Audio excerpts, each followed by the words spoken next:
Hello everyone and ਸਤਿ ਸ਼੍ਰੀ ਅਕਾਲ ਜੀ ਸਾਰਿਆਂ ਨੂੰ। ਅੱਜ ਆਪਾਂ ਇਸ ਵੀਡੀਓ ਦੇ ਵਿੱਚ ਦੇਖਾਂਗੇ ਆਪਣੀ ਨਾਇਬ ਤਹਿਸੀਲਦਾਰ ਦੀ ਸੀਰੀਜ਼ ਦਾ ਪਾਰਟ 5th, ਜਿਹਦੇ ਵਿੱਚ ਮੈਂ ਇਨਵਾਇਰਨਮੈਂਟ ਦੇ ਟੌਪਿਕ ਨੂੰ ਕਵਰ ਕਰਾਂਗਾ। ਤਾਂ ਆਹ ਆਪਣੀ ਕਲਾਸ ਜਿਹੜੀ ਹੈ ਇਨਵਾਇਰਨਮੈਂਟ ਸਪੈਸ਼ਲ ਹੋਣ ਵਾਲੀ ਹੈ। ਤਾਂ ਚਲਿਏ ਸ਼ੁਰੂ ਕਰਦੇ ਹਾਂ ਅੱਜ ਦੀ ਆਪਣੀ ਕਲਾਸ ਨਾਲ। ਤੁਹਾਨੂੰ ਪਤਾ ਹੀ ਹੈ ਕਿ ਆਪਣਾ ਇਹ ਹੈਸ਼ਟੈਗ ਯੂਜ਼ ਕਰਕੇ ਆਪਾਂ ਆਪਣੀ ਡਿਫਰੈਂਟ ਵੀਡੀਓਜ਼ ਦੇਖ ਸਕਦੇ ਹਾਂ। ਲਾਸਟ ਵੀਡੀਓ ਦੇ ਐਂਡ ਵਿੱਚ ਮੈਂ ਤੁਹਾਡੇ ਤੋਂ ਕੁਐਸਚਨ ਪੁੱਛਿਆ ਸੀਗਾ ਕਿ the colour of light is determined by its, ਯਾਨੀ ਕਿ ਕਿਸੇ ਵੀ ਲਾਈਟ ਦਾ ਜਿਹੜਾ ਕਲਰ ਹੈ ਉਹ ਆਪਾਂ ਕਿਸ ਚੀਜ਼ ਨਾਲ ਡਿਟਰਮਾਈਨ ਕਰਦੇ ਹਾਂ। ਜੇਕਰ ਮੈਂ ਸਾਇੰਟੀਫਿਕਲੀ ਗੱਲ ਕਰਾਂ, ਐਵੇਂ ਨਹੀਂ ਵੀ ਆਪਾਂ ਨੰਗੀ ਅੱਖਾਂ ਨਾਲ ਦੇਖ ਕੇ ਦੱਸ ਦਿੰਦੇ ਹਾਂ ਵੀ ਆਹ ਕਲਰ ਹੈ, ਕਿਉਂਕਿ ਉਹ ਕਲਰ ਰਿਫਲੈਕਟ ਹੁੰਦਾ ਹੈਗਾ। ਲੇਕਿਨ ਜੇ ਮੈਂ ਸਾਇੰਟੀਫਿਕਲੀ ਗੱਲ ਕਰਾਂ ਤਾਂ ਉਹਦਾ ਆਨਸਰ ਕੀ ਆਊਗਾ ਜੀ? Option number B, wave length. ਯਾਨੀ ਕਿ ਕਿਸੇ ਵੀ ਕਲਰ ਦੀ ਵੇਵ ਲੈਂਥ ਦੇ ਨਾਲ ਆਪਾਂ ਉਹਦਾ ਕਲਰ ਡਿਟਰਮਾਈਨ ਕਰ ਸਕਦੇ ਹਾਂ। ਅਤੇ ਰੈੱਡ ਕਲਰ ਦੀ ਜਿਹੜੀ ਵੇਵ ਲੈਂਥ ਹੁੰਦੀ ਆ ਉਹ ਸਭ ਤੋਂ ਜ਼ਿਆਦਾ ਹੁੰਦੀ ਹੈ। ਰੈੱਡ ਦੀ ਹੋਊਗੀ ਸਭ ਤੋਂ ਜ਼ਿਆਦਾ ਅਤੇ ਵੋਇਲਟ ਦੀ ਹੋਊਗੀ ਸਭ ਤੋਂ ਘੱਟ। ਅਤੇ ਜੇਕਰ ਮੈਂ ਫ੍ਰੀਕੁਐਂਸੀ ਦੀ ਗੱਲ ਕਰਾਂ, ਉਹਦਾ ਉਲਟਾ ਹੋਊਗਾ, ਯਾਨੀ ਕਿ ਰੈੱਡ ਦੀ ਫ੍ਰੀਕੁਐਂਸੀ ਸਭ ਤੋਂ ਘੱਟ ਅਤੇ ਵੋਇਲਟ ਦੀ ਫ੍ਰੀਕੁਐਂਸੀ ਸਭ ਤੋਂ ਜ਼ਿਆਦਾ। ਹੁਣ ਦੇਖਣ ਵਾਲੀ ਗੱਲ ਇਹ ਹੈ, ਆਹ ਕੁਐਸਚਨ ਮੈਂ ਪੁੱਛਿਆ ਸੀਗਾ, ਹਾਲਾਂਕਿ ਦੇਖਣ ਵਾਲੇ ਬੱਚੇ 400 ਤੋਂ 500 ਸੀਗੇ, ਬਟ ਰਿਪਲਾਈ 2 ਤੋਂ 3 ਹੀ ਕੀਤਾ ਸੀਗਾ। ਤੁਸੀਂ ਟਰਾਈ ਕਰਿਆ ਕਰੋ ਕਿ ਆਨਸਰ ਦਿਆ ਕਰੋ, ਅਦਰਵਾਈਜ਼ ਮੈਂ ਕੁਐਸਚਨ ਪੁੱਛਣੇ ਬੰਦ ਕਰ ਦੇਣੇ ਆ, ਤੁਹਾਡੇ ਫਾਇਦੇ ਲਈ ਹੁੰਦੇ ਨੇ। ਨੈਕਸਟ ਕੁਐਸਚਨ ਹੈ, which of the following country is not present in 13 tiger range country. ਇੱਕ 13 ਟਾਈਗਰ ਰੇਂਜ ਕੰਟਰੀ ਦੀ ਆਪਣੀ ਇੱਕ ਲਿਸਟ ਹੈ ਪੂਰੀ, ਉਹ ਕਿਹੜੀ ਕਿਹੜੀ ਆ ਆਪਾਂ ਦੇਖ ਲੈਂਦੇ ਹਾਂ। ਉਹਦੇ ਹਿਸਾਬ ਨਾਲ ਫਿਰ ਆਪਾਂ ਦੇਖ ਲਾਂਗੇ ਵੀ ਕਿਹੜਾ ਦੇਸ਼ ਜਿਹੜਾ ਹੈਗਾ ਪ੍ਰੈਜ਼ੈਂਟ ਨਹੀਂ ਹੈ ਇਸ 13 ਲਿਸਟ ਦੇ ਵਿੱਚ। ਦੇਖੋ, ਜਿਹੜੀ 13 ਰੇਂਜ ਕੰਟਰੀ ਆ, ਉਹਨਾਂ ਨੇ ਕੋਲਾਲੰਪੁਰ ਜਿਹੜਾ ਮਲੇਸ਼ੀਆ ਦੇ ਵਿੱਚ ਹੈ, ਜਿਹੜਾ ਕਿ ਟਾਈਗਰ ਕੰਜ਼ਰਵੇਸ਼ਨ ਦੇ ਉੱਪਰ ਉਹਨਾਂ ਨੇ ਪਲਾਨ ਬਣਾਇਆ ਸੀਗਾ ਕਮੇਟੀਜ਼ ਨੇ, ਉਹੀ ਇਹਨਾਂ ਨੇ ਜਿਹੜਾ ਅਡੋਪਟ ਕੀਤਾ ਹੋਇਆ ਹੈਗਾ। ਅਤੇ 13 ਜਿਹੜੀ ਟਾਈਗਰ ਰੇਂਜ ਕੰਟਰੀਜ਼ ਹੈ ਉਹ ਕਿਹੜੀ ਕਿਹੜੀ ਹੈ? Malaysia, Bangladesh, Bhutan, Cambodia, China, India, Indonesia, Laos, Myanmar, Nepal, Russia, Thailand and Vietnam. ਇਹ ਤੁਸੀਂ ਦੇਖਦੇ ਹੋ ਸਾਰੀਆਂ ਜਿਹੜੀ ਨੇ ਏਸ਼ੀਅਨ ਕੰਟਰੀਜ਼ ਨੇ, ਇਹ ਤੁਸੀਂ ਦੇਖ ਪਾ ਰਹੇ ਹੋ। ਅਤੇ ਜਿਹੜਾ ਇਹਦੇ ਵਿੱਚ ਨਹੀਂ ਹੈ ਉਹ ਆਪਾਂ ਨੂੰ ਸਿੱਧਾ ਸਿੱਧਾ ਦਿਖ ਰਿਹਾ, ਉਹ ਹੈਗਾ ਯੂਕਰੇਨ। ਯਾਨੀ ਕਿ ਆਪਸ਼ਨ ਨੰਬਰ ਸੀ ਇਹਦਾ ਸਹੀ ਆਨਸਰ ਹੋਊਗਾ ਕਿ ਇਹ 13 ਟਾਈਗਰ ਰੇਂਜ ਕੰਟਰੀਜ਼ ਦਾ ਇੱਕ ਪਾਰਟ ਨਹੀਂ ਹੈ।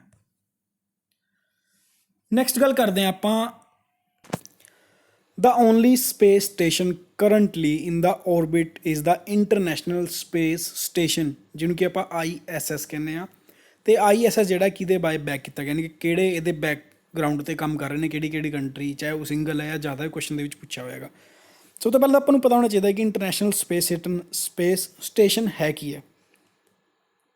ਬੇਸਿਕਲੀ ਇੱਕ ਮੋਡੂਲਰ ਸਪੇਸ ਸਟੇਸ਼ਨ ਹੈ, ਜਿਹਨੂੰ ਕਿ ਆਪਾਂ ਸਿੰਪਲ ਲੈਂਗੁਏਜ ਦੇ ਵਿੱਚ ਆਰਟੀਫਿਸ਼ੀਅਲ ਸੈਟੇਲਾਈਟ ਕਹਿ ਦਿੰਦੇ ਹਾਂ, ਜਿਹੜਾ ਕਿ ਅਰਥ ਲੋ ਔਰਬਿਟ ਵਿੱਚ ਘੁੰਮ ਰਿਹਾ ਹੈਗਾ। ਫਿਲਹਾਲ ਜਦੋਂ ਮੈਂ ਵੀਡੀਓ ਬਣਾ ਰਿਹਾ ਹਲੇ ਵੀ ਘੁੰਮ ਰਿਹਾ, ਦੈਟ ਮੀਨਸ ਇਹ ਪਰਮਾਨੈਂਟਲੀ ਜਿਹੜਾ ਹੈ ਅਰਥ ਦੇ ਅਰਾਊਂਡ ਘੁੰਮਦਾ ਰਹਿੰਦਾ ਹੈ।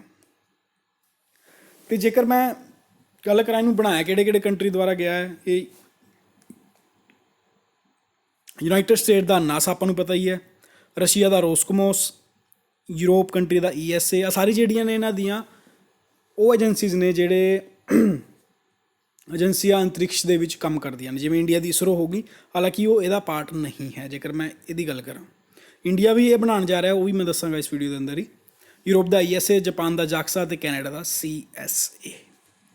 ਦੈਟ ਮੀਨਸ ਆਪਾਂ ਕਹਿ ਸਕਦੇ ਹਾਂ ਕਿ ਇਹ ਸਾਰੇ ਹੀ ਕੰਟਰੀ ਜਿਹੜੇ ਨੇ ਇਹਦੇ ਲਈ ਕੰਮ ਕਰ ਰਹੇ ਨੇ, ਯਾਨੀ ਕਿ ਦੈਟ ਮੀਨਸ ਜਿਹੜਾ ਆਲਰੇਡੀ ਇੰਟਰਨੈਸ਼ਨਲ ਸਪੇਸ ਸਟੇਸ਼ਨ ਹੈਗਾ ਉਹਦੇ ਵਿੱਚ ਇਹ ਕੰਟਰੀਜ਼ ਬੈਕ ਕਰ ਰਹੀਆਂ ਨੇ। ਅਤੇ ਚਾਈਨਾ ਨੇ ਵੀ ਹਲੇ ਆਪਣੇ 2 ਸਪੇਸ ਸਟੇਸ਼ਨ ਭੇਜੇ ਸੀਗੇ, ਟੈਂਗੋਂਗ 1 ਐਂਡ ਟੈਂਗੋਂਗ 2। ਉਹ ਕਿਹੜੇ ਸੀਗੇ? ਟਰਾਇਲ ਸਟੇਸ਼ਨ ਸੀਗੇ। ਅਤੇ ਰਿਸੈਂਟਲੀ ਜਿਹੜੇ ਯੂਨੀਅਨ ਮਿਨਿਸਟਰ ਹੈ ਆਪਣੇ ਸਪੇਸ ਦੇ, ਜਤਿੰਦਰ ਸਿੰਘ ਨੇ ਅਨਾਊਂਸ ਕੀਤਾ ਪਾਰਲੀਮੈਂਟ ਦੇ ਵਿੱਚ ਕਿ ਇੰਡੀਆ ਦਾ ਫਸਟ ਸਪੇਸ ਸਟੇਸ਼ਨ ਸੈਟਅਪ ਹੋਊਗਾ 2030 ਦੇ ਵਿੱਚ। ਇਹ ਬਹੁਤ ਹੀ ਅੱਛੀ ਅਨਾਊਂਸਮੈਂਟ ਸੀਗੀ, ਤਾਂ ਇਹਨੂੰ ਯਾਦ ਰੱਖਿਓ। ਕੁਐਸਚਨ ਤੁਹਾਡੇ ਨਾਲ ਐਂ ਵੀ ਪੁੱਛਿਆ ਸਕਦਾ ਹੈ ਕਿ ਇੰਡੀਆ ਦਾ ਪਹਿਲਾ ਸਪੇਸ ਸਟੇਸ਼ਨ ਕਿਹੜੇ ਈਅਰ ਦੇ ਵਿੱਚ ਸੈਟਅਪ ਕੀਤਾ ਜਾਏਗਾ, ਤਾਂ ਉਹ 2030 ਦੇ ਵਿੱਚ ਕੀਤਾ ਜਾਏਗਾ। ਕਿਉਂਕਿ ਕੁਐਸਚਨ ਪੁੱਛਣ ਦੇ ਟਾਈਪ ਨਾਲ ਕੁਛ ਵੀ ਹੋ ਸਕਦੇ ਨੇ, ਆਪਾਂ ਐਂ ਨਹੀਂ ਵੀ ਜਿਹੜਾ ਕੁਐਸਚਨ ਮੈਂ ਪੁੱਛਿਆ ਹੈ ਬਸ ਤੁਸੀਂ ਉਵੇਂ ਹੀ ਲਿਖਦੇ ਰਹਿਣਾ ਹੈ। ਜਿਹੜੀ ਮੈਂ ਅੱਡ ਅੱਡ ਗੱਲਾਂ ਦੱਸਦਾ ਉਹਦੇ ਬਾਰੇ ਵੀ ਧਿਆਨ ਰੱਖਣਾ, ਕੁਐਸਚਨ ਉਹਦੇ ਤੋਂ ਵੀ ਬਣ ਸਕਦਾ। ਅਤੇ ਬੇਸਿਕਲੀ ਇਹ ਸਪੇਸ ਟੂਰਿਜ਼ਮ ਲਈ ਨਹੀਂ ਹੋਏਗਾ, ਜਿਵੇਂ ਕਿ ਉਹਨੇ ਕਿਹਾ ਸੀਗਾ ਐਲੋਨ ਮਸਕ ਨੇ ਕਿ ਉਹ ਸਪੇਸ ਟੂਰਿਜ਼ਮ ਲਈ ਵੀ ਭੇਜਿਆ ਕਰਨਗੇ। ਇੰਡੀਆ ਦਾ ਜਿਹੜਾ ਪਰਪਸ ਹੈਗਾ ਉਹ ਹੈਗਾ ਮਾਈਕਰੋ ਗ੍ਰੈਵਿਟੀ ਐਕਸਪੈਰੀਮੈਂਟ ਕਰਨ ਦੇ ਲਈ। ਆਹ ਦੇਖੋ, micro gravity experiments. Next question ਤੋਂ ਜਾਣ ਤੋਂ ਪਹਿਲਾਂ ਜੇਕਰ ਤੁਸੀਂ ਹੁਣੀ PPSC ਅਕਾਊਂਟੈਂਟ ਦੀ ਵੀਡੀਓ ਨਹੀਂ ਦੇਖੀ ਤਾਂ ਦੇਖ ਲੈਣਾ ਜੀ, ਕਾਫੀ ਜ਼ਿਆਦਾ ਇੰਟਰਸਟਿੰਗ ਕੁਐਸਚਨ ਪਾਏ ਹੋਏ ਸੀਗੇ ਅਤੇ ਮੈਂ ਬੜਾ ਹੀ ਡੀਪਲੀ ਡਿਸਕਸ ਕੀਤਾ ਹਰ ਇੱਕ ਕੁਐਸਚਨ ਨੂੰ। ਨੈਕਸਟ ਗੱਲ ਕਰਦੇ ਹਾਂ, consider the incorrect statement about ਪ੍ਰਧਾਨ ਮੰਤਰੀ ਮਾਤਰ ਵੰਦਨਾ ਯੋਜਨਾ। ਆ ਦੇਖ ਲਓ ਜੀ, ਮੈਂ ਇਨਕਰੈਕਟ ਪੁੱਛਿਆ, ਇਹਦੇ ਵਿੱਚ ਕਰੈਕਟ ਨਹੀਂ ਪੁੱਛਿਆ, ਇੱਕ ਗੱਲ ਦਾ ਧਿਆਨ ਰੱਖਣਾ। ਸਟੇਟਮੈਂਟ ਪਹਿਲੇ ਕੀ ਕਹਿੰਦਾ ਹੈ, it is a centrally sponsored scheme, sorry centrally sectored scheme. ਦੇਖੋ ਦੋ ਤਰ੍ਹਾਂ ਦੀ ਸਕੀਮਾਂ ਹੁੰਦੀਆਂ ਨੇ, ਇੱਕ ਸੈਂਟਰਲੀ ਸਪੋਂਸਰਡ ਸਕੀਮ, ਇੱਕ ਹੁੰਦੀ ਹੈ ਸੈਂਟਰ ਸੈਕਟਰਡ ਸਕੀਮ। ਜਿਹੜੀ ਸੈਂਟਰ ਸੈਕਟਰਡ ਸਕੀਮ ਹੁੰਦੀ ਹੈ ਦੈਟ ਮੀਨਸ ਉਹਦੇ ਵਿੱਚ ਜਿੰਨੀ ਵੀ ਫੰਡਿੰਗ ਹੋਊਗੀ ਉਹ ਸੈਂਟਰ ਤੇ ਦੁਆਰਾ ਦਿੱਤੀ ਜਾਊਗੀ। ਲੇਕਿਨ ਜੇਕਰ ਸੈਂਟਰ ਸਪੋਂਸਰਿੰਗ ਸਕੀਮ ਹੁੰਦੀ ਹੈ, ਯਾਨੀ ਕਿ ਸੈਂਟਰ ਸਪੋਂਸਰ ਕਰ ਰਿਹਾ, ਦੈਟ ਮੀਨਸ ਉਹਦੇ ਵਿੱਚ ਕੁਛ ਨਾ ਕੁਛ ਹਿੱਸਾ ਸਟੇਟ ਗੌਰਮੈਂਟ ਵੀ ਫੰਡ ਕਰ ਰਹੀ ਹੋਏਗੀ। ਠੀਕ ਹੈ ਜੀ, ਪਹਿਲੀ ਸਟੇਟਮੈਂਟ ਤਾਂ ਇਹ ਹੈ। ਸੈਕਿੰਡ ਸਟੇਟਮੈਂਟ ਕੀ ਕਹਿੰਦੀ ਹੈ, pregnant woman and lactating mother receive a direct cash benefit of 5000 in 3 instalment, ਯਾਨੀ ਕਿ ਇਹਨਾਂ ਨੂੰ 5000 ਜਿਹੜੇ ਨੇ 3 ਇੰਸਟਾਲਮੈਂਟ ਵਿੱਚ ਦਿੱਤੇ ਜਾਣਗੇ। ਹੁਣ ਆਪਾਂ ਪ੍ਰਧਾਨ ਮੰਤਰੀ ਮਾਤਰ ਵੰਦਨਾ ਯੋਜਨਾ ਬਾਰੇ ਦੇਖਦੇ ਹਾਂ। ਬੇਸਿਕਲੀ ਇਹ ਹੈ ਕੀ ਹੈ, ਇਹ ਮੈਟਰਨਿਟੀ ਬੈਨੀਫਿਟ ਪ੍ਰੋਗਰਾਮ ਹੈ that is implemented in all district of country, ਯਾਨੀ ਕਿ ਪੂਰੇ ਦੇਸ਼ ਵਿੱਚ ਹੈਗਾ ਅਤੇ ਆਉਂਦਾ ਹੈਗਾ ਇਹ ਨੈਸ਼ਨਲ ਫੂਡ ਸਿਕਿਉਰਿਟੀ ਐਕਟ 2013 ਦੇ ਤਹਿਤ। ਅਤੇ ਇਹਨੂੰ ਇੰਪਲੀਮੈਂਟ ਕੌਣ ਕਰਦਾ ਹੈ, ministry of woman and child development. Obvious ਜੀ ਗੱਲ ਹੈ, ਬੱਚੇ ਦੀ ਗੱਲ ਹੋ ਰਹੀ ਹੈ, ਲੈਕਟੇਟਿੰਗ ਮਦਰ ਯਾਨੀ ਕਿ ਪ੍ਰੈਗਨੈਂਟ। ਦੇਖੋ ਪ੍ਰੈਗਨੈਂਟ ਵੂਮਨ ਜਦੋਂ ਤੱਕ ਬੱਚਾ ਮਾਤਾ ਦੇ ਅੰਦਰ ਹੈਗਾ, ਅਤੇ ਲੈਕਟੇਟਿੰਗ ਮਦਰ ਜਦੋਂ ਬੱਚਾ ਮਤਲਬ ਕਿ ਬ੍ਰੈਸਟ ਫੀਡਿੰਗ ਸ਼ੁਰੂ ਹੋ ਜਾਂਦੀ ਹੈ, ਆਪਾਂ ਉਹਨੂੰ ਲੈਕਟੇਟਿੰਗ ਮਦਰ ਕਹਿ ਦਿੰਦੇ ਹਾਂ ਜੀ। ਅਤੇ ਇਹ ਧਿਆਨ ਰੱਖਿਓ, ਅਤੇ ਕਾਫੀ ਈਜ਼ੀ ਵੀ ਹੈ ਕਿ ਵੂਮਨ ਵੀ ਹੈ ਚਾਈਲਡ ਵੀ ਹੈ, ਡਿਵੈਲਪਮੈਂਟ ਜਿਹੜੀ ਹੈ ਮਿਨਿਸਟਰੀ ਹੈ। ਇਹ ਸੈਂਟਰਲੀ ਸਪੋਂਸਰਡ ਸਕੀਮ ਹੈ। ਦੇਖੋ ਜੀ ਕੁਐਸਚਨ ਸਟੇਟਮੈਂਟ ਦੇ ਵਿੱਚ ਸੀਗਾ ਸੈਂਟਰਲੀ ਸੈਕਟਰਡ, ਲੇਕਿਨ ਇਹ ਹੈ ਕਿ ਸੈਂਟਰ ਸਪੋਂਸਰਡ ਹੈ, ਤਾਂ 1 ਤਾਂ ਤੁਸੀਂ ਕੱਟ ਦਿਓ। 1 ਕੱਟੋਗੇ ਤਾਂ ਆ ਵੀ ਜਾਊਗਾ ਜੀ, ਆਪਣਾ ਆ ਵੀ ਜਾਊਗਾ। ਨੈਕਸਟ ਗੱਲ ਕਰਦੇ ਹਾਂ, ਅਰਲੀ ਰਜਿਸਟ੍ਰੇਸ਼ਨ ਕਰਨ ਦੇ ਵਿੱਚ ਆਪਾਂ ਨੂੰ ਫਸਟ ਇੰਸਟਾਲਮੈਂਟ ਮਿਲੇਗੀ, ਫਿਰ ਚੈੱਕਅਪ ਦੇ ਵਿੱਚ ਸੈਕਿੰਡ, ਅਤੇ ਜਦੋਂ ਬੱਚਾ ਹੋ ਜਾਏਗਾ ਥਰਡ, ਯਾਨੀ ਕਿ 3 ਇੰਸਟਾਲਮੈਂਟ ਦੇ ਵਿੱਚ ਆਪਾਂ ਨੂੰ 5000 ਰੁਪਏ ਮਿਲਣਗੇ। ਦੈਟ ਮੀਨਸ ਇਸ ਕੁਐਸਚਨ ਦਾ ਆਨਸਰ ਕੀ ਹੋ ਜਾਊਗਾ, ਆਪਸ਼ਨ ਨੰਬਰ ਬੀ, ਓਨਲੀ 2। ਮੈਂ ਫਿਰ ਉਹੀ ਗੱਲ ਕਹਾਂਗਾ, ਜੇਕਰ ਆਪਾਂ ਇੱਦਾਂ ਸੋਚ ਰਹੇ ਹਾਂ ਤਾਂ ਬਿਲਕੁਲ ਹੀ ਗਲਤ ਸੋਚ ਰਹੇ ਹਾਂ, ਗਲਤ ਕਰਾਵਾਂਗੇ, ਕਿਉਂਕਿ ਜਦੋਂ ਪੁੱਛਿਆ ਹੀ ਇਨਕਰੈਕਟ ਹੋਇਆ, ਯਾਨੀ ਕਿ ਕਿਹੜੀ ਸਟੇਟਮੈਂਟ ਗਲਤ ਹੈ, ਤਾਂ ਸਟੇਟਮੈਂਟ ਗਲਤ ਹੈ ਓਨਲੀ 1। ਧਿਆਨ ਰੱਖਿਆ ਕਰੋ, ਮੈਂ ਫਿਰ ਘੁਮਾ ਫਿਰਾ ਕੇ ਨਾ ਤੁਹਾਨੂੰ ਬੇਵਕੂਫ ਬਣਾਉਣ ਦੀ ਕੋਸ਼ਿਸ਼ ਕਰਦਾ, ਬਟ ਤੁਸੀਂ ਦੇਖਣਾ ਹੈ ਕਿ ਪੁੱਛਿਆ ਕੀ ਹੋਇਆ, ਕਰੈਕਟ ਜਾਂ ਇਨਕਰੈਕਟ। ਨੈਕਸਟ ਗੱਲ ਕਰਦਾ ਹੈ, saving energy and other resources for the future without sacrificing people comfort in the present is the definition of which of the following concept. मैं ये लास्ट वीडियो ਦੇ ਵਿੱਚ ਵੀ ਗੱਲ ਆਖੀ ਸੀ ਤੁਹਾਨੂੰ ਕਿ ਜਿਹੜੇ ਵੀ ਆਪਣੇ ਕੋਲ ਰਿਸੋਰਸਿਸ ਨੇ ਆਪਾਂ ਉਹਨਾਂ ਨੂੰ ਇਸ ਤਰ੍ਹਾਂ ਤੋਂ ਯੂਜ਼ ਕਰੀਏ ਕਿ ਜਿਹੜੇ ਆਪਣੇ ਪ੍ਰੈਜ਼ੈਂਟ ਯਾਨੀ ਕਿ ਆਪਾਂ ਜਿਹੜੀ ਆਪਣੀ ਪੀੜ੍ਹੀ ਹੈ ਉਹ ਤਾਂ ਯੂਜ਼ ਕਰ ਰਹੀ ਹੈ ਕੰਫਰਟੇਬਲੀ, ਲੇਕਿਨ ਆਉਣ ਵਾਲੀ ਪੀੜ੍ਹੀ ਵੀ ਉਹਨੂੰ ਯੂਜ਼ ਕਰ ਸਕੇ। ਤਾਂ ਇਸ ਤਰ੍ਹਾਂ ਦੇ ਕਿਸੇ ਚੀਜ਼ ਨੂੰ ਯੂਜ਼ ਕਰਨ ਲਈ ਆਪਾਂ ਕੀ ਕਹਿੰਦੇ ਹਾਂ ਜੀ, ਉਸ ਨੂੰ ਇੱਕ ਪਰਟੀਕੂਲਰ ਵਰਡ ਦਿੱਤਾ ਗਿਆ ਹੈ, ਉਹਨੂੰ ਕਹਿੰਦੇ ਨੇ sustainable development, option number C. Next ਗੱਲ ਕਰ ਰਿਹਾ ਹੈ, a country's natural capital include all of the following except, ਯਾਨੀ ਕਿ ਕਿਸੇ ਵੀ ਕੰਟਰੀ ਦੀ ਜਿਹੜੀ ਨੈਚੁਰਲ ਕੈਪੀਟਲ ਹੈ ਉਹ ਇਨ ਆਪਸ਼ਨ ਦੇ ਵਿੱਚ ਕਿਹੜੀ ਨਹੀਂ ਹੈਗੀ, ਯਾਨੀ ਕਿ ਜਿਹੜੀ ਚੀਜ਼ ਆਪਾਂ ਨੂੰ ਨੈਚੁਰਲੀ ਮਿਲਦੀ ਹੈ। ਕਾਫੀ ਈਜ਼ੀ ਕੁਐਸਚਨ ਹੈ। ਫੋਰੈਸਟ ਆਪਾਂ ਨੂੰ ਪਤਾ ਜੀ ਨੈਚੁਰਲੀ ਨੇ, ਵਾਟਰ ਨੈਚੁਰਲੀ ਹੈ, ਰੋਡਸ ਜਿਹੜਾ ਹੈ ਉਹ ਮੈਨ ਮੇਡ ਹੈ, ਅਤੇ ਮਿਨਰਲਸ ਵੀ ਆਪਾਂ ਨੂੰ ਨੈਚੁਰਲੀ ਮਿਲਦੇ ਨੇ। ਹੁਣ ਦੇਖਣ ਵਾਲੀ ਗੱਲ ਇਹ ਹੈ ਕਿ natural capital includes all renewable and non renewable, ਯਾਨੀ ਕਿ ਨੈਚੁਰਲ ਕੈਪੀਟਲ ਦੇ ਵਿੱਚ ਕੀ ਹੈ, ਜਿਹੜੇ ਰੀਨਿਊ ਹੋ ਸਕਦੇ ਨੇ, ਜਿਹੜੇ ਨਹੀਂ ਵੀ ਹੋ ਸਕਦੇ, ਦੋਨੋਂ ਹੀ ਆਉਣਗੇ, like air, water, land, mineral, forest. ਅਤੇ ਇਨ ਅਦਰ ਵਰਡ ਆਪਾਂ ਕਹਿ ਸਕਦੇ ਹਾਂ ਜਿਹੜੇ ਰਿਸੋਰਸਿਸ ਨੇਚਰ ਦੁਆਰਾ ਬਣਾਏ ਜਾਂਦੇ ਨੇ ਵਿਦਾਊਟ ਐਨੀ ਹਿਊਮਨ ਇੰਟਰਫੇਰੈਂਸ, ਉਹਨਾਂ ਨੂੰ ਆਪਾਂ ਨੈਚੁਰਲ ਕੈਪੀਟਲ ਕਹਾਂਗੇ। ਆਪਸ਼ਨ ਨੰਬਰ ਸੀ ਇਹਦਾ ਰਾਈਟ ਆਨਸਰ ਹੈ। ਹੁਣ ਆਪਾਂ ਦੇਖ ਲੈਂਦੇ ਹਾਂ ਜੀ, ਨੈਚੁਰਲ ਰਿਸੋਰਸਿਸ ਵੀ ਦੋ ਤਰ੍ਹਾਂ ਦੇ ਨੇ, ਇੱਕ ਇਨ ਐਗਜ਼ੌਸਟੀਬਲ ਰਿਸੋਰਸਿਸ ਯਾਨੀ ਕਿ ਜਿਹੜੇ ਕਦੇ ਖਤਮ ਨਹੀਂ ਹੁੰਦੇ ਹੈਗੇ। ਸੋਲਰ ਐਨਰਜੀ ਹੈ, ਆਪਾਂ ਨੂੰ ਪਤਾ ਹੈ ਜੀ ਸੋਲਰ ਕਦੇ ਖਤਮ ਨਹੀਂ ਹੋਣੀ ਹੈਗੀ। Wind energy, tidal energy, rain, atomic energy, ਇਹ ਜਿਹੜੀ ਹੈ ਇਨ ਐਗਜ਼ੌਸਟੀਬਲ ਹੈ, ਯਾਨੀ ਕਿ ਖਤਮ ਨਾ ਹੋਣ ਵਾਲੀ। ਅਤੇ ਐਗਜ਼ੌਸਟੀਬਲ ਰਿਸੋਰਸਿਸ ਨੇ ਉਹ ਦੋ ਤਰ੍ਹਾਂ ਦੇ ਹੋ ਗਏ, ਰੀਨਿਊਏਬਲ ਅਤੇ ਨੋਨ ਰੀਨਿਊਏਬਲ। ਹੁਣ ਜੇਕਰ ਰੀਨਿਊਏਬਲ ਦੀ ਗੱਲ ਕਰਾਂ ਆਪਾਂ, forest, pasture, water system, agriculture system, wild ਅਤੇ ਸੋਇਲ, ਆ ਜਿਹੜੇ ਨੇ ਰੀਨਿਊਏਬਲ ਨੇ। ਨੋਨ ਰੀਨਿਊਏਬਲ ਕੀ ਨੇ ਜੀ, ਪੈਟਰੋਲ, ਕੋਇਲਾ, ਗੈਸ, ਜਿਪਸਮ, ਮੈਟਲ, ਇਹ ਜਿਹੜੇ ਨੇ ਇਹ ਸਾਰੇ ਹੀ ਨੋਨ ਰੀਨਿਊਏਬਲ ਨੇ। ਜੇ ਕਾਪੀ ਪੈਨ ਲੈ ਕੇ ਬੈਠੇ ਹੋ ਤਾਂ ਨੋਟ ਡਾਊਨ ਕਰ ਲਿਓ ਇਹਨਾਂ ਨੂੰ। ਨੈਕਸਟ ਗੱਲ ਕਰਦਾ ਹੈ, national environmental engineering research institute is situated at, ਇੱਕ ਇੰਸਟੀਟਿਊਟ ਹੈ ਜਿਹਦਾ ਨਾਮ ਹੈਗਾ national environmental engineering research institute. ਦੇਖੋ ਜੀ ਸਭ ਤੋਂ ਪਹਿਲਾਂ ਕੀ ਹੈ ਕਿ ਇਹਦਾ ਪੇਰੈਂਟ ਆਰਗੇਨਾਈਜੇਸ਼ਨ ਕਿਹੜਾ ਹੈ, ਉਹ ਹੈਗਾ CSIR, ਜਿਹਨੂੰ ਕਿ ਆਪਾਂ council of scientific and industrial research ਕਹਿੰਦੇ ਨੇ। ਮਿਨਿਸਟਰੀ ਦੇ ਅੰਡਰ ਆਉਂਦਾ ਹੈਗਾ ਇਹ ਸਾਇੰਸ ਐਂਡ ਟੈਕਨੋਲੋਜੀ। ਤੇ ਜਿਹੜੇ ਇਹਦੇ ਪ੍ਰੈਜ਼ੀਡੈਂਟ ਯਾਨੀ ਕਿ ਇਹਦੇ ਚੇਅਰਮੈਨ ਹੁੰਦੇ ਨੇ ਇਸ ਇੰਸਟੀਚਿਊਟ ਦੇ, ਉਹ ਪ੍ਰਾਈਮ ਮਿਨਿਸਟਰ ਆਫ ਇੰਡੀਆ ਰਹਿਣਗੇ। ਤੇ ਇਸਟੈਬਲਿਸ਼ਮੈਂਟ ਹੋਇਆ ਸੀਗਾ 1958 ਦੇ ਵਿੱਚ। ਤੇ ਇਹ ਕਿੱਥੇ ਹੈ ਜੀ, ਨਾਗਪੁਰ ਦੇ ਵਿੱਚ। ਆਪਸ਼ਨ ਨੰਬਰ ਸੀ। ਇਹਨੂੰ ਪਹਿਲਾਂ ਕਹਿੰਦੇ ਸੀਗੇ central public health engineering research institute, ਹੁਣ ਇਹਨੂੰ ਆਪਾਂ ਜਾਣਦੇ ਹਾਂ national environmental engineering research institute ਦੇ ਨਾਮ ਤੋਂ। ਨੈਕਸਟ ਕੁਐਸਚਨ ਗੱਲ ਕਰ ਰਿਹਾ ਦਾ ਫਰਸਟ ਅਰਥ ਸਮਿਟ ਵਾਜ਼ ਹੈਲਡ ਐਟ, ਯਾਨੀ ਕਿ ਜਿਹੜੀ ਪਹਿਲੀ ਅਰਥ ਸਮਿਟ ਹੋਈ ਸੀ ਕਿੱਥੇ ਹੋਈ ਸੀਗੀ। ਦੇਖੋ 1992 ਦੇ ਵਿੱਚ more than 100 heads of state, ਯਾਨੀ ਕਿ ਅੱਡ-ਅੱਡ ਦੇਸ਼ਾਂ ਦੇ ਜਿਹੜੇ ਹੈੱਡ ਸੀਗੇ ਉਹ ਮਿਲੇ ਸੀਗੇ ਕਿੱਥੇ, ਰੀਓ ਡੀ ਜਨੇਰੀਓ ਬ੍ਰਾਜ਼ੀਲ ਦੇ ਵਿੱਚ। ਤਾਂ ਆਨਸਰ ਤਾਂ ਆਪਾਂ ਨੂੰ ਪਤਾ ਲੱਗ ਗਿਆ ਜੀ, ਆਪਸ਼ਨ ਨੰਬਰ ਸੀ ਹੈਗਾ ਰੀਓ ਡੀ ਜਨੇਰੀਓ। ਆਪਾਂ ਨੂੰ ਪਤਾ ਹੈ ਕਿ ਰੀਓ ਡੀ ਜਨੇਰੀਓ ਹੁਣੀ 2016 ਦਾ ਜਿਹੜੇ ਓਲੰਪਿਕ ਹੋਏ ਸੀ ਉਹ ਵੀ ਇੱਥੇ ਹੀ ਹੋਏ ਸੀਗੇ। ਤੇ ਜਦੋਂ 100 ਹੈਡ ਮਿਲੇ ਫॉर ਦਾ ਫਰਸਟ ਇੰਟਰਨੈਸ਼ਨਲ ਅਰਥ ਸਮਿਟ, ਤੇ ਇਹਦੇ ਵਿੱਚ ਗੱਲ ਕੀ ਕੀਤੀ ਗਈ, ਇਨਵਾਇਰਮੈਂਟਲ ਪ੍ਰੋਟੈਕਸ਼ਨ ਤੇ ਸੋਸ਼ੀਓ ਇਕਨੋਮਿਕ ਡਿਵੈਲਪਮੈਂਟ ਬਾਰੇ ਗੱਲ ਕੀਤੀ ਗਈ। ਤੇ ਉਹ ਤੋਂ ਐਗਜ਼ੈਕਟ 20 ਸਾਲ ਬਾਅਦ ਯਾਨੀ ਕਿ 2012 ਦੇ ਵਿੱਚ ਬ੍ਰਾਜ਼ੀਲ ਦੇ ਅੰਦਰ ਕੀ ਕੀਤੀ ਗਈ, ਇਹਦੀ 20ਵੀਂ ਐਨੀਵਰਸਰੀ ਮਨਾਈ ਗਈ ਸੀਗੀ, ਜਿਹਨੂੰ ਆਪਾਂ ਕੀ United Nation conference on environment and development ਕਹਿ ਦਿੰਦੇ ਹਾਂ। ਹਾਲਾਂਕਿ ਇਹ ਚੀਜ਼ਾਂ ਨਾ ਜਿਹੜੀ ਥੋੜ੍ਹੀ ਜਿਹੀ ਕਨਫਿਊਜ਼ਿੰਗ ਜੀ ਰਹਿੰਦੀਆਂ ਜਦੋਂ ਸ਼ਾਰਟ ਫਾਰਮ ਆਉਂਦੀ ਹੈ ਪੇਪਰਾਂ ਦੇ ਵਿੱਚ, ਫੁੱਲ ਫਾਰਮ ਨਹੀਂ ਦਿੰਦੇ, ਸ਼ਾਰਟ ਫਾਰਮ ਦੇ ਦਿੰਦੇ ਨੇ, ਫਿਰ ਆਪਾਂ ਨੂੰ ਥੋੜ੍ਹੀ ਜਿਹੀ ਦਿੱਕਤ ਆਉਂਦੀ ਹੈ। ਲੇਕਿਨ ਜੇਕਰ ਆਪਾਂ ਨੂੰ ਥੋੜ੍ਹਾ ਜਿਹਾ ਦਿਮਾਗ ਲਾਉਣ ਦੀ ਲੋੜ ਹੁੰਦੀ ਹੈ ਉਸ ਟਾਈਮ 'ਤੇ ਜਦੋਂ ਇਹ ਆਪਾਂ ਨੂੰ ਡੀਕੋਡ ਕਰਨਾ ਹੁੰਦਾ। ਤੇ ਇਹਦਾ ਆਨਸਰ ਕਿਹੜਾ ਹੋ ਜਾਊਗਾ ਜੀ, ਆਪਸ਼ਨ ਨੰਬਰ ਸੀ। ਯਾਨੀ ਕਿ ਜਿਹੜੀ 1992 ਦੇ ਵਿੱਚ ਫਸਟ ਅਰਥ ਸਮਿਟ ਹੋਈ ਉਹ ਵੀ ਬ੍ਰਾਜ਼ੀਲ ਦੇ ਵਿੱਚ ਹੋਈ। ਜੇਕਰ ਮੈਂ +20 ਕਰਦਾ ਤਾਂ ਉਹ ਵੀ ਬ੍ਰਾਜ਼ੀਲ ਦੇ ਵਿੱਚ। ਹਾਲਾਂਕਿ ਇਹਨੂੰ ਰੀਓ ਹੀ ਬੋਲਦੇ ਨੇ, ਤਾਂ ਪਤਾ ਹੀ ਆਪਾਂ ਨੂੰ ਕਿ ਰੀਓ ਡੀ ਜਨੇਰੀਓ ਬ੍ਰਾਜ਼ੀਲ ਦੇ ਅੰਦਰ ਹੀ ਹੈਗਾ। ਹੁਣ ਛੋਟਾ ਜਿਹਾ ਨਾ ਇਹ ਡਾਇਗਰਾਮ ਸਮਝਣ ਦੀ ਲੋੜ ਹੈ। ਸਭ ਤੋਂ ਪਹਿਲਾਂ ਜਿਹੜੀ ਕਾਨਫਰੰਸ ਹੋਈ ਸੀਗੀ ਇਨਵਾਇਰਮੈਂਟ ਦੇ ਉੱਪਰ, ਉਹ ਸਟਾਕਹੋਮ ਦੇ ਵਿੱਚ ਹੋਈ ਸੀਗੀ 1972 ਦੇ ਵਿੱਚ। ਜਦੋਂ ਉਹਦੀ 20ਵੀਂ ਐਨੀਵਰਸਰੀ ਮਨਾਈ ਗਈ ਉਹਨੂੰ ਆਪਾਂ ਨੇ ਕਹਿਤਾ ਜੀ ਅਰਥ ਸਮਿਟ। ਤੇ ਜਦੋਂ ਉਹ ਤੋਂ 5 ਸਾਲ ਬਾਅਦ ਜਿਹੜਾ ਸੀਗਾ ਇੱਕ ਏਜੰਡਾ 21, ਮਤਲਬ ਸੇਮ ਈਅਰ ਦੇ ਵਿੱਚ ਹੀ ਹੋਇਆ ਸੀਗਾ 92 ਦੇ ਵਿੱਚ, ਉਹਦੇ 5 ਸਾਲ ਤੋਂ ਬਾਅਦ ਕੀ ਹੋਇਆ ਸੀਗਾ ਅਰਥ ਸਮਿਟ ਕਾਨਫਰੰਸ +5, ਇਹ ਹੋਈ ਸੀ 1997 ਦੇ ਵਿੱਚ। ਹਾਲਾਂਕਿ ਇਹਦੇ ਵਿੱਚ ਨਾ ਆਪਾਂ ਨੂੰ ਸਿਰਫ ਈਅਰ ਯਾਦ ਰੱਖਣੇ ਨੇ, ਈਅਰ ਪੁੱਛਣ ਦੀ ਡਿਮਾਂਡ ਜਿਹੜੀ ਹੈ ਉਹ ਰਹਿ ਸਕਦੀ ਹੈ ਐਗਜ਼ਾਮ ਦੇ ਵਿੱਚ। ਨੈਕਸਟ ਗੱਲ ਕਰਦਾ the percentage of nitrogen in dry air. ਇਹ ਆਪਾਂ ਨੂੰ ਪਤਾ ਹੈ ਵੀ ਜਿਹੜੀ ਏਅਰ ਆਪਣੀ ਉਹ ਕੀ ਹੈ, ਇੱਕ ਮਿਕਸਚਰ ਹੈ ਡਿਫਰੈਂਟ ਗੈਸਿਸ ਦਾ। ਤੇ ਜੇਕਰ ਮੈਂ ਕੁਆਂਟੀਟੀ ਦੀ ਗੱਲ ਕਰਾਂ ਕਿਹੜੀ ਕਿੰਨੀ ਪਰਸੈਂਟੇਜ ਆ ਆਪਣੇ ਐਟਮੋਸਫੇਅਰ ਦੇ ਵਿੱਚ, ਤਾਂ ਨਾਈਟ੍ਰੋਜਨ ਹੈਗਾ ਜੀ ਸਭ ਤੋਂ ਜ਼ਿਆਦਾ, ਜਿਹਦਾ ਕਿ ਕੈਮੀਕਲ ਨੇਮ ਕਹਿ ਲਈਏ ਆਪਾਂ ਜਾਂ ਸਿੰਬਲ ਕਹਿ ਲਈਏ ਉਹ N2 ਹੁੰਦਾ।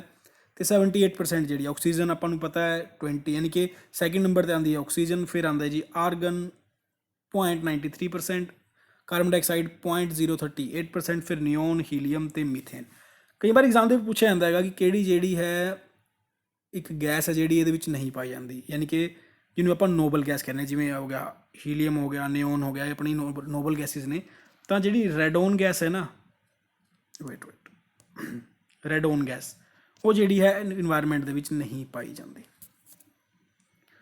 ਹੁਣ ਆਪਾਂ ਨੂੰ ਇਸ ਕੁਐਸਚਨ ਆਨਸਰ ਦਾ ਪਤਾ ਹੀ ਲੱਗਿਆ ਜੀ, ਪਰਸੈਂਟੇਜ ਆਫ ਨਾਈਟ੍ਰੋਜਨ ਕਿੰਨੀ ਹੈ ਡਰਾਈ ਏਅਰ ਦੇ ਵਿੱਚ, ਉਹ 78% ਹੈਗੀ ਹੈ। ਨੈਕਸਟ ਗੱਲ ਕਰਦਾ ਇਹ ਕੁਐਸਚਨ ਜੀ, ਦੇਖੋ IAS 2011 ਦੇ ਵਿੱਚ ਵੀ ਪੁੱਛਿਆ ਗਿਆ, IAS 2014 ਦੇ ਵਿੱਚ ਵੀ ਪੁੱਛਿਆ ਗਿਆ। 4 ਆਪਸ਼ਨ ਦਿੱਤੇ ਨੇ ਤੇ ਪੁੱਛਿਆ ਵੀ ਕਾਰਬਨ ਡਾਈਆਕਸਾਈਡ ਕਿਹੜੇ ਐਡ ਕਰਦੇ ਨੇ ਕਾਰਬਨ ਸਾਈਕਲ ਦੇ ਉੱਪਰ ਜਿਹੜਾ ਅਰਥ ਤੇ ਹੈ।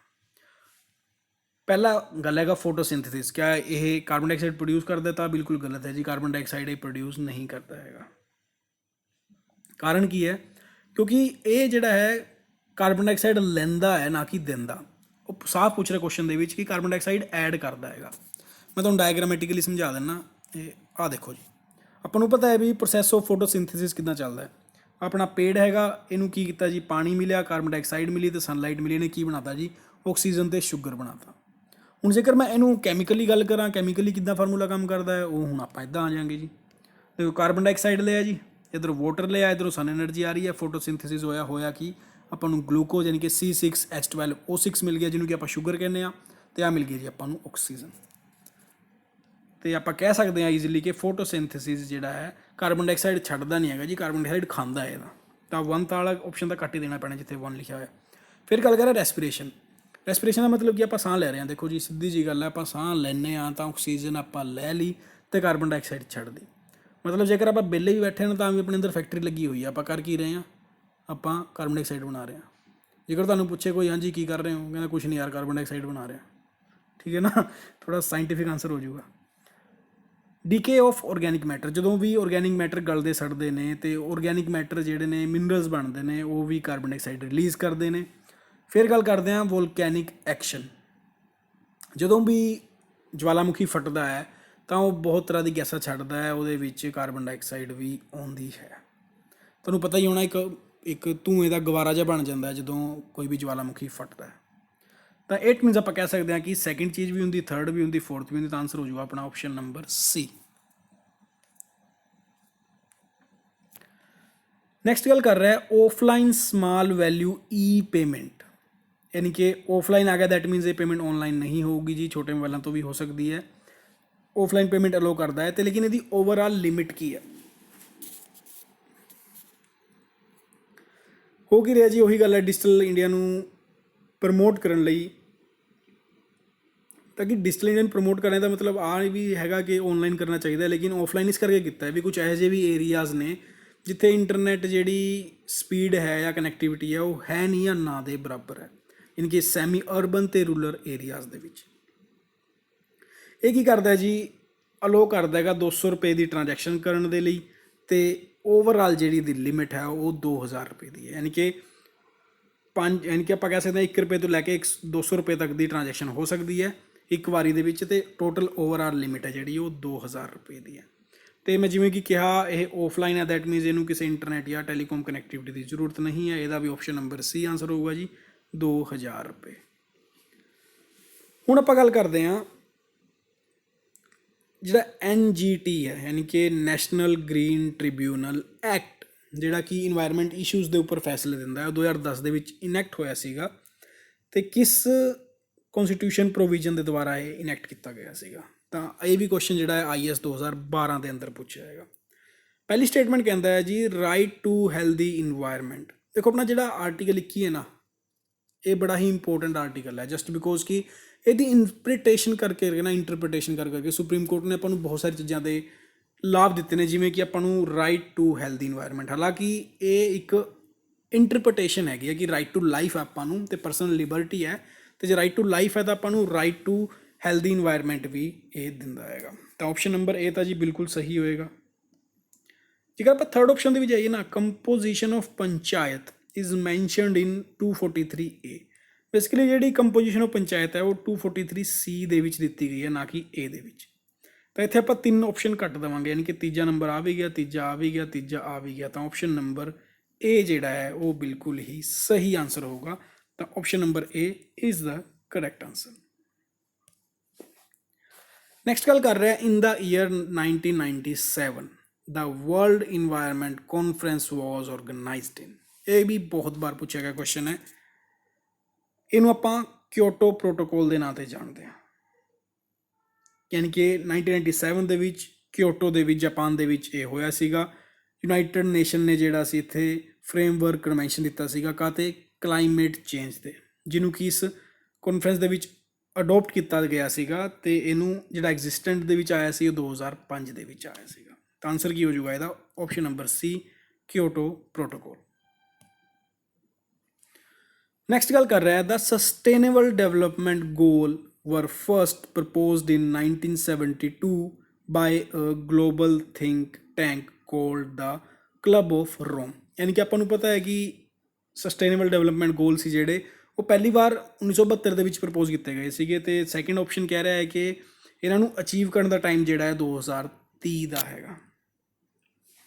ਜਿਹੜੇ ਸਸਟੇਨੇਬਲ ਡਿਵੈਲਪਮੈਂਟ ਗੋਲ ਸੀਗੇ ਉਹ ਫਸਟ ਟਾਈਮ ਨਾ ਰੀਓ 20+ ਦੇ ਵਿੱਚ, ਯਾਨੀ ਕਿ ਅਰਥ ਸਮਿਟ ਦੇ ਪੂਰੇ 20 ਸਾਲ ਬਾਅਦ ਰੀਓ ਡੀ ਜਨੇਰੀਓ ਦੇ ਵਿੱਚ 2012 ਦੇ ਵਿੱਚ ਪ੍ਰਪੋਜ਼ ਹੋਏ ਸੀਗੇ, ਨਾ ਕਿ 1972 ਦੇ ਵਿੱਚ। 1972 ਦੇ ਵਿੱਚ ਆਪਾਂ ਨੂੰ ਪਤਾ ਹੀ ਹੈ ਜੀ ਕਿ ਸਟਾਕਹੋਮ ਜਿਹੜੀ ਕਾਨਫਰੰਸ ਸੀਗੀ ਉਹ ਹੋਈ ਸੀਗੀ, ਅਤੇ ਇਹ ਆਪਸ਼ਨ ਤਾਂ ਪਹਿਲਾਂ ਹੀ ਗਲਤ ਹੋ ਗਿਆ। ਸੈਕਿੰਡ ਗੱਲ ਕਰ ਰਿਹਾ ਕਿ ਇਹ 2030 ਵਿੱਚ ਅਚੀਵ ਕਰਨੇ ਨੇ, ਤੱਕ ਇਹ ਗਲੋਬਲੀ ਅਚੀਵ ਕਰਨੇ ਨੇ, ਇਹ ਨਹੀਂ ਕਿਸੇ ਪਰਟੀਕੂਲਰ ਕੰਟਰੀ ਲਈ। ਤਾਂ ਆਹ ਗੱਲ ਤਾਂ ਜੀ ਬਿਲਕੁਲ ਸਹੀ ਹੈ ਕਿ 2030 ਤੱਕ ਕਰਨੇ ਨੇ। ਅਤੇ ਮੈਂ ਆਹ ਵੀ ਗੱਲ ਦੱਸ ਦਿੰਦਾ ਕਿ 2030 ਤੱਕ ਇਹ ਜਿਹੜੇ ਗੋਲਸ ਨੇ ਪੂਰੇ ਨਹੀਂ ਹੋਣੇ ਹੈਗੇ। ਇਹਨਾਂ ਨੂੰ 2 ਜਾਂ 3 ਸਾਲ ਬਾਅਦ ਦੇਖ ਲੈਣਾ ਤੁਸੀਂ, ਗੌਰਮੈਂਟ ਇਹਨਾਂ ਨੂੰ ਚੇਂਜ ਕਰੇਗੀ, ਯਾਨੀ ਕਿ ਜਿਹੜੀ ਯੂਨਾਈਟਿਡ ਨੇਸ਼ਨਸ ਹੈ ਉਹ ਇਹਨਾਂ ਨੂੰ ਇੱਕ ਤਰ੍ਹਾਂ ਦਾ ਪ੍ਰਸਤਾਵ ਲਿਆ ਕੇ ਇਹਦੀ ਜਿਹੜੀ ਡੇਟ ਹੈ 2030 ਤੋਂ ਅੱਗੇ ਵਧਾਉਣਗੇ। ਹਾਲਾਂਕਿ ਇੱਦਾਂ ਦਾ ਕੋਈ ਪਰਸਨਲ ਨਹੀਂ ਆਇਆ, ਇਹ ਮੇਰੀ ਪਰਸਨਲ ਓਪੀਨੀਅਨ ਹੈ, ਲੇਕਿਨ ਇਹ ਡੈਫੀਨੇਟਲੀ ਚੇਂਜ ਹੋਊਗੀ ਹੀ ਹੋਊਗੀ। ਅਤੇ ਆਪਾਂ ਨੂੰ ਉਹ ਵੀ ਪਤਾ ਹੈ ਕਿ 17 ਜਿਹੜੇ ਨੇ ਸਸਟੇਨੇਬਲ ਡਿਵੈਲਪਮੈਂਟ ਗੋਲ ਨੇ। ਕਿ ਤੁਸੀਂ ਮੈਨੂੰ ਕਮੈਂਟ ਸੈਕਸ਼ਨ ਦੇ ਵਿੱਚ ਦੱਸ ਸਕਦੇ ਹੋ ਕਿ 5th ਜਿਹੜਾ ਗੋਲ ਹੈ ਉਹ ਕਿਹੜਾ ਹੈਗਾ? ਸਸਟੇਨੇਬਲ ਡਿਵੈਲਪਮੈਂਟ ਗੋਲ ਦਾ ਜਿਹੜੇ 17 ਗੋਲ ਹੈ ਉਹਨਾਂ ਵਿੱਚੋਂ 5ਵਾਂ ਗੋਲ ਕਿਹੜਾ ਹੈ? ਤੁਸੀਂ ਕਮੈਂਟ ਸੈਕਸ਼ਨ ਦੇ ਵਿੱਚ ਲਿਖ ਕੇ ਦੱਸਿਓ। ਆਈ ਵਿਲ ਵੇਟ ਕਿ ਦੇਖਦਾ ਕਿੰਨੇ ਬੱਚੇ ਦਾ ਸਹੀ ਆਨਸਰ ਦੇਣਗੇ।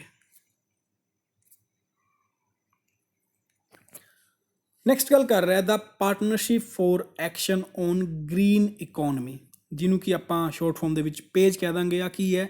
ਇੱਕ UN ਮੈਕੈਨਿਜ਼ਮ ਹੈਗਾ ਅਸਿਸਟ ਕਰਨ ਦਾ, ਕਿ ਜਿਹੜੀ ਕੰਟਰੀਜ਼ ਨੇ ਉਹ ਗ੍ਰੀਨਰ ਬਣਨ ਅਤੇ ਮੋਰ ਇਨਕਲੂਸਿਵ ਇਕੋਨਮੀ ਬਣਾਉਣ। ਯਾਨੀ ਕਿ ਉਹ ਜਿਹੜੀਆਂ ਪਾਵਰਾਂ ਨੇ, ਪਾਵਰ ਇਨ ਦਾ ਸੈਂਸ ਕਿ ਇੱਦਾਂ ਦੀ ਯੂਨਿਟ ਲਾਏ ਜਾਣ ਜਿਹਦੇ ਉੱਪਰ ਇਨਵਾਇਰਮੈਂਟ ਦੇ ਉੱਪਰ ਕਾਫੀ ਜ਼ਿਆਦਾ ਫਰਕ ਨਾ ਪਵੇ, ਚੀਜ਼ਾਂ ਜਿਹੜੀਆਂ ਨੇ ਉਹ ਸੁਖੇਲੀਆਂ ਰਹਿਣ। ਅਤੇ ਆਹ ਵੀ ਪੁੱਛ ਰਹੇ ਨੇ ਕਿ ਪੇਜ ਵਾਲਾ ਜਿਹੜਾ ਸੈਂਕਸ਼ਨ ਸੀਗਾ ਇਹ ਕਦੋਂ ਲਾਇਆ ਗਿਆ ਸੀ, ਕਦੋਂ ਸ਼ੁਰੂ ਕੀਤਾ ਗਿਆ ਸੀਗਾ? ਇਹ ਵੀ Rio+20 ਦੇ ਵਿੱਚ ਹੀ ਹੋਇਆ ਸੀਗਾ। That means 2012, option number B, United Nation conference on sustainable development. ਯਾਨੀ ਕਿ ਜਿਹੜੇ 17 ਸਸਟੇਨੇਬਲ ਡਿਵੈਲਪਮੈਂਟ ਗੋਲ ਸੀਗੇ ਉਹ ਵੀ 2012 ਰੀਓ ਡੀ ਜਨੇਰੀਓ ਦੇ ਵਿੱਚ ਹੋਏ, ਅਤੇ ਜਿਹੜਾ ਪੇਜ ਸੀਗਾ ਇਹ ਵੀ ਫਾਰਮੇਸ਼ਨ ਜਿਹੜੀ ਹੋਈ ਇਹ ਇੱਥੇ ਹੀ ਹੋਈ। ਅਤੇ ਇਹਦਾ ਜਿਹੜਾ ਥੀਮ ਸੀਗਾ, ਟਾਈਟਲ ਸੀਗਾ, ਉਹ ਸੀਗਾ ਦਾ ਫਿਊਚਰ ਵੀ ਵਾਂਟ।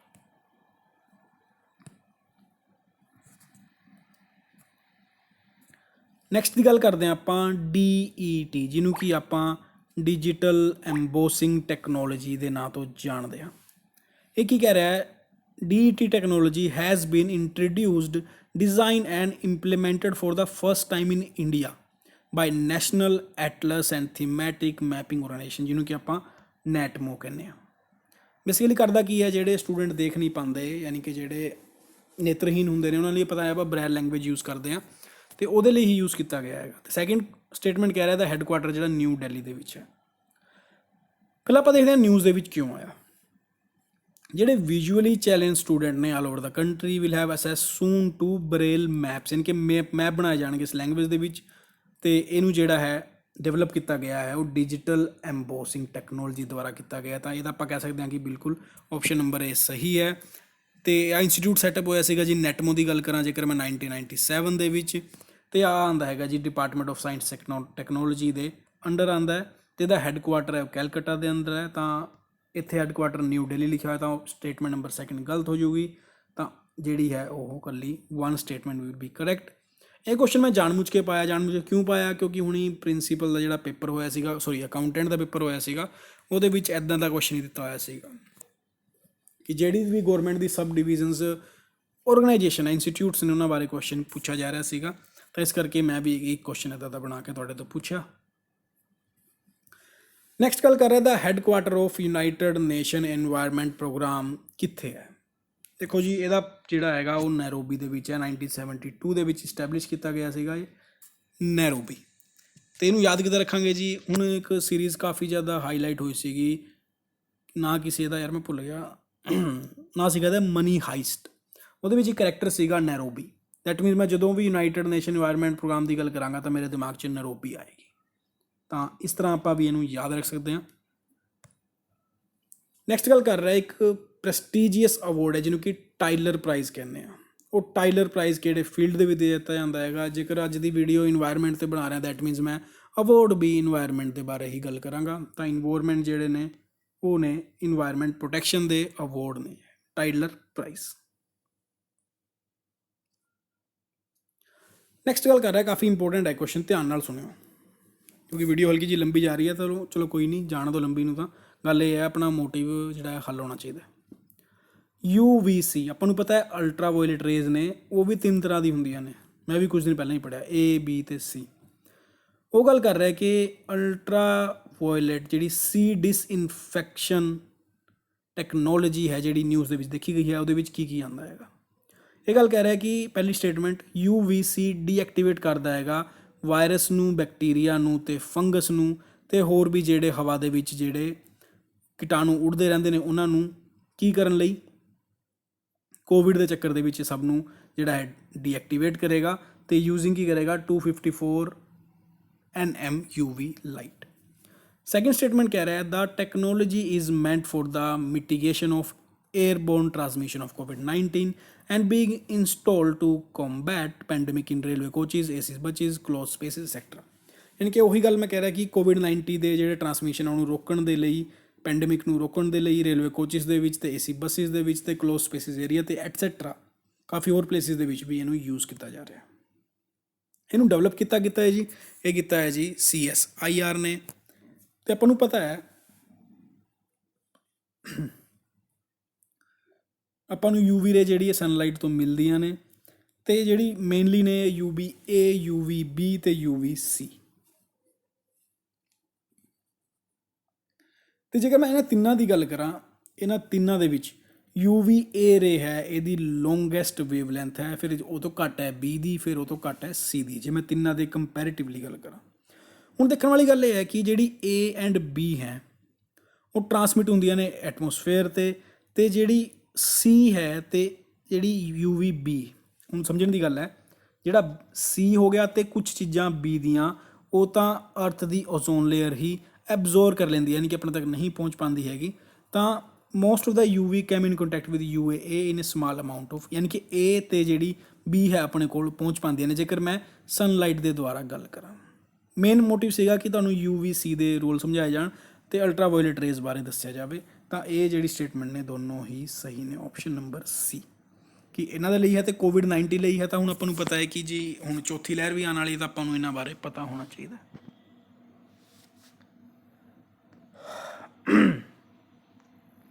ਹੁਣ ਆਪਾਂ ਨੈਕਸਟ ਗੱਲ ਕਰ ਰਹੇ ਹਾਂ ਜੀ ਆਪਣੀ ਵੀਡੀਓ ਦਾ ਲਾਸਟ ਕੁਐਸਚਨ ਅੱਜ ਦਾ। ਤੇ ਉਹ ਤੋਂ ਜਾਣ ਤੋਂ ਪਹਿਲਾਂ ਇੱਕ ਵਾਰ ਆਪਾਂ ਫੇਰ ਦੁਬਾਰਾ ਇਲੈਕਟ੍ਰੋਮੈਗਨੈਟਿਕ ਰੇਡੀਏਸ਼ਨ ਦੇਖ ਲੈਂਦੇ ਹਾਂ ਕਿ ਜਿਹੜੀ ਅਲਟਰਾਵਾਇਲਟ ਹੈ ਉਹ ਵਿਜ਼ੀਬਲ ਲਾਈਟ ਐਂਡ ਐਕਸ-ਰੇ ਦੇ ਵਿਚਕਾਰ ਆਉਂਦਾ ਹੈਗਾ।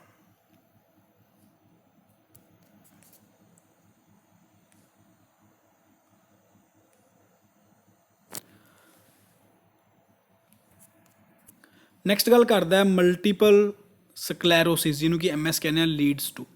ਓਬਵੀਅਸ ਜੀ ਗੱਲ ਹੈ, ਬਿਮਾਰੀ ਦਾ ਨਾਮ ਹੈ ਤਾਂ ਹੀ ਮੈਂ ਲੀਡਸ ਟੂ ਕਿਹਾ।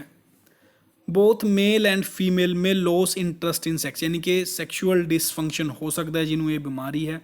ਸੈਕਿੰਡ ਸਟੇਟਮੈਂਟ ਕਹਿ ਰਿਹਾ ਹੈ some people with severe MS may lose ability to walk independently, ਯਾਨੀ ਕਿ ਜਿਹਨੂੰ ਇਹ ਬਿਮਾਰੀ ਹੈ ਉਹ ਆਪਣੇ ਆਪ ਨਹੀਂ ਤੁਰ ਸਕਦਾ, ਕਿਸੇ ਦੀ ਹੈਲਪ ਨਾਲ ਤੁਰਦਾ ਹੈਗਾ। ਪਹਿਲਾਂ ਆਪਾਂ ਇਸ ਬਿਮਾਰੀ ਬਾਰੇ ਪੜ੍ਹ ਲੈਂਦੇ ਹਾਂ, ਇਹ ਹੈ ਕਿ multiple sclerosis MS is a potentially disabling disease of, ਯਾਨੀ ਕਿ ਬ੍ਰੇਨ ਨੂੰ ਇਫੈਕਟ ਕਰਦਾ, ਸਪਾਈਨਲ ਕੋਡ ਨੂੰ ਇਫੈਕਟ ਕਰਦਾ ਅਤੇ ਓਪਟਿਕ ਨਰਵਸ ਨੂੰ, ਯਾਨੀ ਕਿ ਸੈਂਟਰਲ ਨਰਵਸ ਸਿਸਟਮ ਨੂੰ ਪੂਰੀ ਤਰ੍ਹਾਂ ਸੇ ਜਿਹੜਾ ਇਹ ਡੈਮੇਜ ਕਰਦਾ ਹੈਗਾ। ਅਤੇ ਡਾਇਗਨੋਸ ਕੀ ਇਹਦਾ ਆਪਾਂ ਨੂੰ ਬਲੱਡ ਟੈਸਟ ਅਤੇ MRI ਦੁਆਰਾ ਦੇਖ ਸਕਦੇ ਹਾਂ। ਅਤੇ ਇਹਦਾ ਵੈਸੇ ਪਰਟੀਕੂਲਰ ਕੋਈ ਕਿਉਰ ਤਾਂ ਹੈ ਨਹੀਂ, ਲੇਕਿਨ ਹਾਂ ਇਹਦਾ ਟਰੀਟਮੈਂਟ ਜ਼ਰੂਰ ਹੈ, ਇਹ ਉਹ ਕੀਤਾ ਜਾ ਸਕਦਾ ਹੈ। ਲੇਕਿਨ ਜੇ ਮੈਂ ਇਹਨਾਂ ਦੇ ਸਿੰਪਟਮ ਦੀ ਗੱਲ ਕਰਾਂ ਤਾਂ ਦੋਨੋਂ ਹੀ ਬਿਲਕੁਲ ਸਹੀ ਨੇ। ਤਾਂ option number B both 1 and 2, ਇਹ ਧਿਆਨ ਰੱਖਿਓ ਐਗਜ਼ਾਮ ਦੇ ਵਿੱਚ ਪੁੱਛਿਆ ਜਾ ਸਕਦਾ, ਕਿਉਂਕਿ ਬਿਮਾਰੀਆਂ ਨੇ ਜਿਹੜੀ ਡਿਫਰੈਂਟ ਨੇ। ਨੋਰਮਲੀ ਤਾਂ ਆਪਾਂ ਨੂੰ ਪਤਾ ਹੈ ਜੀ ਬੈਕਟੀਰੀਆ, ਏਡਸ ਵਗੈਰਾ, ਇਹ ਤਾਂ ਪੇਪਰਾਂ ਦੇ ਵਿੱਚ ਪੁੱਛੇ ਜਾਂਦੇ ਨੇ, ਲੇਕਿਨ ਜੇਕਰ ਡਿਫਰੈਂਟ ਪੁੱਛੀ ਜਾਵੇ ਤਾਂ ਉਹ ਵੀ ਆਪਾਂ ਨੇ ਦੇਖਣੀਆਂ ਨੇ। ਆਹ ਸੀਗੀ ਅੱਜ ਦੀ ਆਪਣੀ ਕੰਪਲੀਟ ਵੀਡੀਓ। ਇਨਵਾਇਰਮੈਂਟ ਦੇ ਉੱਪਰ ਆਪਾਂ 1-2 ਵੀਡੀਓਜ਼ ਹੋਰ ਲੈ ਕੇ ਆਵਾਂਗੇ ਅਤੇ ਮੈਂ ਟਰਾਈ ਕਰਾਂਗਾ ਉਹਦੇ ਵਿੱਚ ਕਿ ਘੱਟੋ ਘੱਟ 30 ਤੋਂ 40 ਕੁਐਸਚਨ ਲਵਾਂ ਅਤੇ ਪੂਰਾ ਮੈਰਾਥਨ ਵੀਡੀਓ ਬਣ ਜਾਏਗਾ ਉਹ। ਅੱਜ ਵੀ ਤਾਂ ਹੀ ਜ਼ਿਆਦਾ ਟਾਈਮ ਲੱਗਿਆ ਕਿਉਂਕਿ ਮੈਂ ਵੀਡੀਓ ਕਾਫੀ ਟਾਈਮ ਲੈ ਰਿਹਾ ਸੀਗਾ, ਕੁਛ ਥੋੜ੍ਹੀ ਬੋਡੀ ਵੀ ਸੈੱਟ ਨਹੀਂ ਸੀਗੀ, ਹਾਲੇ 2-3 ਦਾ ਮੈਂ ਐਡਮਿਟ ਹੀ ਸੀਗਾ ਹਸਪੀਟਲ 'ਚ। ਤਾਂ ਪਤਾ ਨਹੀਂ ਕਿਉਂ ਮੈਂ ਟੈਲੀਗ੍ਰਾਮ 'ਤੇ ਲਿਖਿਆ ਵੀ ਸੀਗਾ ਵੀ ਸ਼ਾਇਦ ਨਜ਼ਰ ਲੱਗ ਗਈ ਹੈ, ਮੈਂ ਜਿੱਦਾਂ ਹੀ ਵੀਡੀਓ ਬਣਾਉਣੀ ਸ਼ੁਰੂ ਕੀਤੀ ਇਹਨਾਂ ਨੇ ਉਦੋਂ ਤੋਂ ਹੀ ਮੈਂ ਬਿਮਾਰ ਹੋ ਰਿਹਾ।